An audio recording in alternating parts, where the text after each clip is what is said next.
أعوذ بالله من الشيطان الرجيم شیطان مردود سے میں اللہ کے پناہ مانگتا ہوں۔ فلما أن جاء البشير ألقاه على وجهه فارتد بصيرا قال ألم أقل لكم إني أعلم من الله ما لا تعلمون۔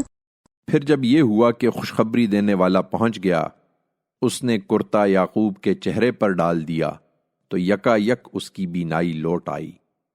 تب اس نے کہا، میں نے تمہیں بتایا نہ تھا کہ میں اللہ کی طرف سے وہ کچھ جانتا ہوں جو تم نہیں جانتے۔ قالوا يا أبانا استغفر لنا ذنوبنا إنا كنا خاطئين۔ یوسف کے بھائی بول اٹھے، ابا جان، آپ ہمارے گناہوں کی معافی کے لیے دعا کریں، واقعی ہم خطا کار تھے۔ قال سوف أستغفر لكم ربي إنه هو الغفور الرحيم۔ اس نے کہا، میں اپنے رب سے جلد تمہارے لیے مغفرت کی دعا کروں گا، بے شک وہی بخشنے والا ہے، اس کی شفقت ابدی ہے۔